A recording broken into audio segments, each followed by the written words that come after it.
Welcome back to Data Driven Recruiting. My name is Sophia Beck, and I'm joined by my co-host Tigran Sloyan. Hey, Sophia. Hi, So which Tigran. episode is this? I've lost the number. Any estimates?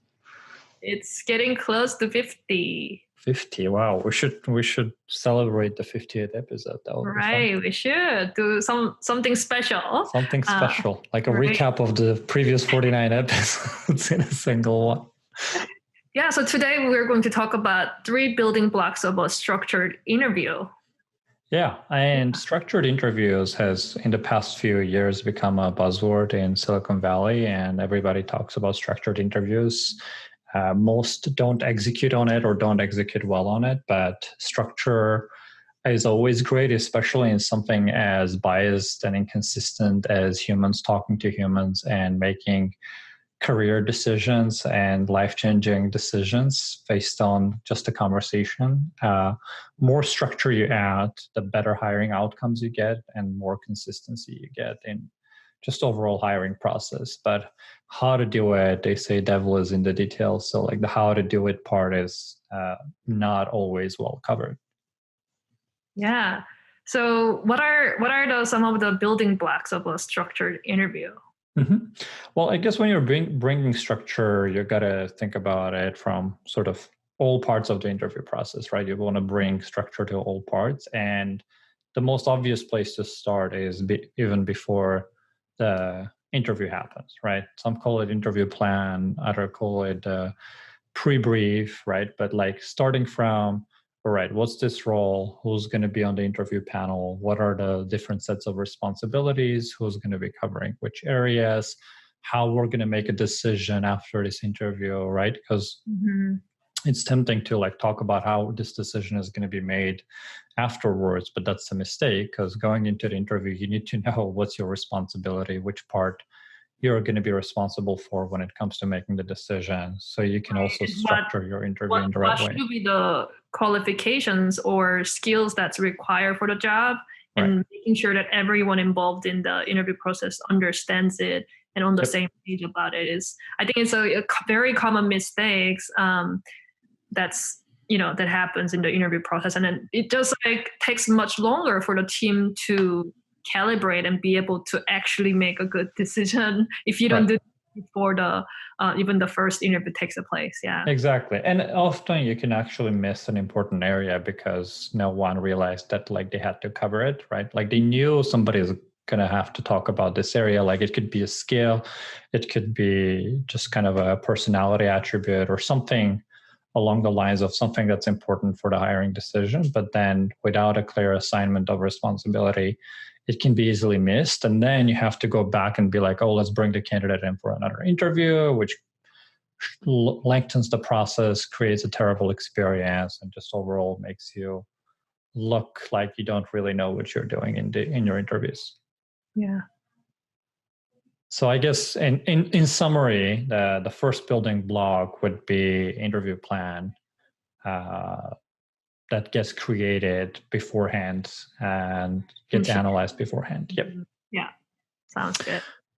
Second one is moving into like during the actual interview, right? So what happens in many cases, even if you know what areas you're going to be covering, you kind of start thinking about it 10 minutes before the interview or get in there and try to play more like the jazz style, right? Like depending on how the interview goes, I'll kind of ask this, I'll ask that, This happens even more for the experienced interviewers, right? Because they feel like I've done this many times, I have a question, I'm just going to go in and do it because I don't need to prep. But that's a big mistake if you're trying to do structured interview, right? Exactly, right? Because I guess one thing that even experienced interviewers do not realize is the progression of questions does actually have an impact on the outcome of the interview. Because, think about it this way. Let's say it's a technical interview, right? And let's say I start off by, like, instead of, like, let's say typically I go in and ask like a slightly easier question and then slightly harder and then a harder and then a harder one. Like that's a recommended approach, mainly because, it creates a motivation boost, a confidence boost, because as soon as you start your interview, you're incredibly nervous, trying to get a little bit comfortable. And one way to get comfortable is to get something right and to feel like you're like, hey, I can do this, and then just kind of ease into it. As you get more experience, maybe you're feeling wild that day as an interviewer. You're like, oh, let me just kind of go straight into some harder question. I'm going to ask it anyways. I might as well ask it first, before the other interviewers, and cut to the chase. Well, guess what? That's going to influence the outcome of the interview. So like, even though that candidate could have done well, if the structure was kept with like starting from the easy one and kind of progressively going to the harder one, by getting to the hard one quickly, you basically rob them from the opportunity to get comfortable and perform the way they could have performed. And that's something an interviewer doesn't think about. And that's something that sort of is in the power of having a predefined set of questions and a predefined progression in which you take the candidates, and maybe you make the choice to start from the sort of a harder question and go towards the easier ones for some reason, but at least you keep it consistent across candidates, so one candidate doesn't get a leg up on the other one for no reason. So you can compare them more clearly and objectively. So would you recommend kind of having each of the interviewers have their own list of questions and order, like, and kind of use them for that particular role over and over at the same time? Right. So like, the first key is for a specific role and specific level, you want to have a very clearly set of sort of requirements and questions, because you might have, especially for a large organization, you could have many different people across different locations interviewing for that same role. And first thing you want to avoid is incredible inconsistency in the requirements and the questions that get asked and the bar that gets set as such, because what that inevitably leads to is reduced internal mobility, right? Because if teams across the board can't trust each other to be hiring at the same level, you're never going to be able to keep mobility and be able to move one person from one team to another, because teams don't trust each other. One is like, hey, you're like probably hiring at a lower level than we are, even though it was the same job, same level. They failed to keep the consistency. So defining the clear set of questions for a specific role is one thing, but also having it written down, actually, right? Like, that's part of the structure, that like not just relying on the interviewer to verbalize it during the interview is a key element, because again, humans throughout the day, right? If you catch me during my, if I'm not a morning person, if I have an early morning interview, hey, I'm going to be way more grumpy. I can possibly leave out like an important element of the question or not explain it as well as I could have, versus some other time of the day, like when I'm feeling happier, more positive, or more energized, right? And you don't want to introduce that variable in the interview outcome if you don't have to, if you can just have the question clearly written down that the candidate can read and ask questions. Yeah. And I mean, that's kind of a why, even other professions, like, if you go have a health checkup, there's a questionnaire, there's checklist, there's, make sure that you check all the boxes in the right order, so you cover everything consistently over and over. Yeah. Great. What is a kind of a building block for then after the interview takes place? Yeah. So the building block number 3 is, okay, well, the pre-briefs and the plan was there. The interview was highly structured with predefined set of questions and progression.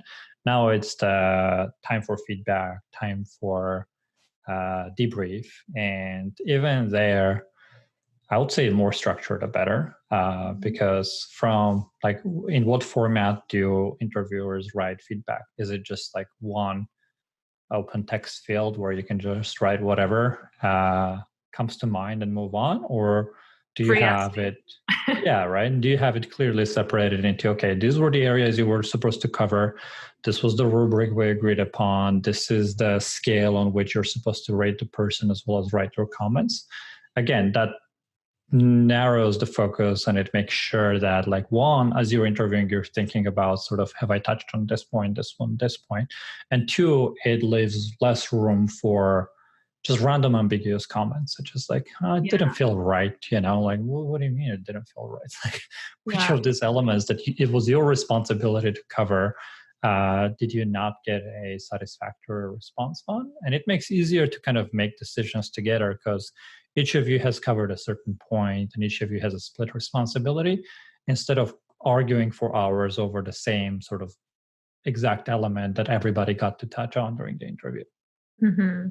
Yeah, and I think, maybe having the form that kind of also reminds you with the questions, this is the section to put this part of your assessment or evaluation, or and the next, it'll be helpful. And then they can also bring that form into the interview and have it, next to you so that you can also refer to it.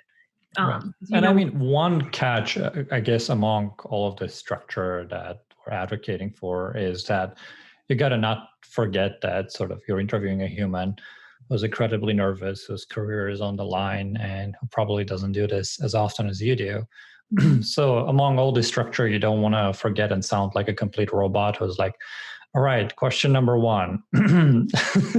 let's go down the list, right? Like you have to remember to make the human connection, to check on them. Like, how are they doing? Do they need a break? Do they just want to chat a little bit, settle in before you march in with all the interview questions, right? And it's easy to forget when you go for structure. So you have to keep that balance of humans talking to humans while maintaining a structured interview process. Yeah, I think that's a great point.